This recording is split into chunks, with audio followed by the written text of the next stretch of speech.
Alright guys, so the next thing we have to do is download Android Studio.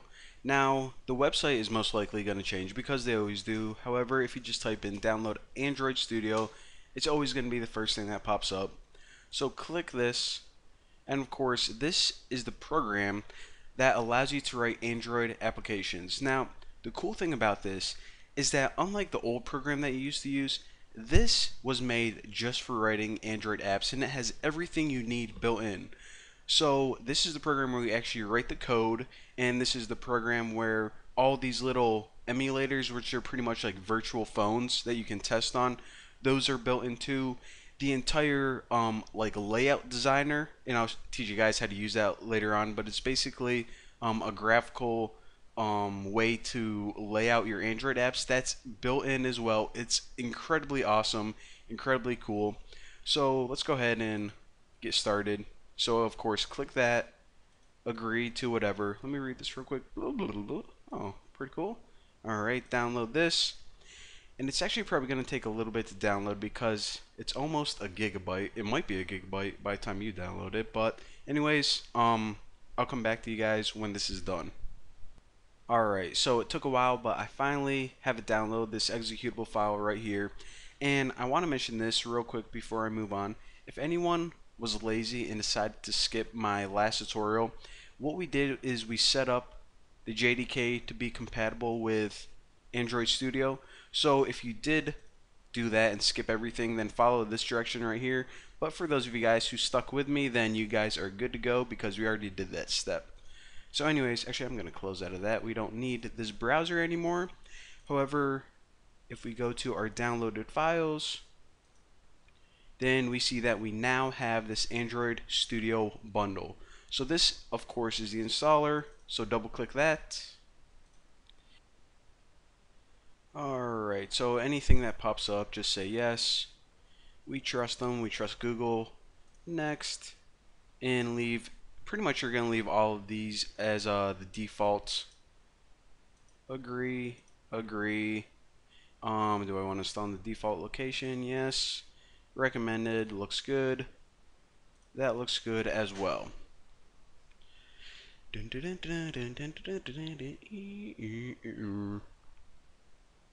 Alright, so it says it is complete. Installation complete. Setup was completed successfully. Sweet. Go ahead and click next. And I actually don't want to start this up right yet because what I want to do is I'm going to go to my start menu right here and I'm going to go to all programs. And now we can see after we have everything downloaded and installed, we're going to have a folder called Android Studio.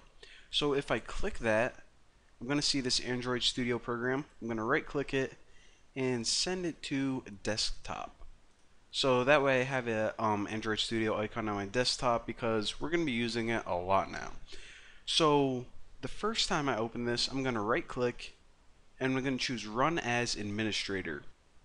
Now the very first time you open it, this thing is going to pop up right here and it's going to download all the extra components that it needs, but don't worry, this is only a one-time thing the very first time to set everything up. Alright, so all those additional components look like everything is good to go. So click finish. Alright, so this is the welcome screen to Android Studio.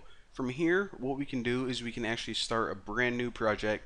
However, before we get started, there is one last thing that we need to do. And this isn't absolutely necessary, but it's going to save you guys a ton of headaches in the future. If you go down to configure right here, you're going to see something called SDK Manager. And if this is grayed out or you can't select it for some reason, make sure that you close out of this and right click and run as administrator, and then it's going to be available. So anyways, click this right here, and what's going to happen is you're going to have a new pop-up window that appears.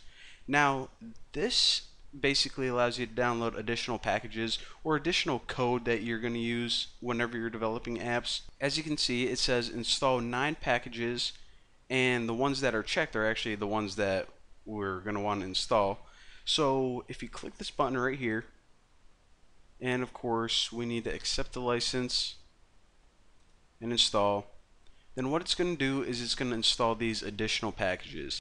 Alright guys, so once you have all the optional packages installed, what you can do is just close out of Android SDK manager, and it's also a better idea to close the Android Studio altogether and now right click it and run it as administrator to open it again. And the reason that you want to do this is because whenever you open it this time, you want to make sure that Android Studio is aware of all the updated packages. So that's why we closed out and opened it again, so it doesn't have anything weird stored in its cache or memory or anything. So now we are finally done installing everything and setting everything up. We are ready to start making our first Android project.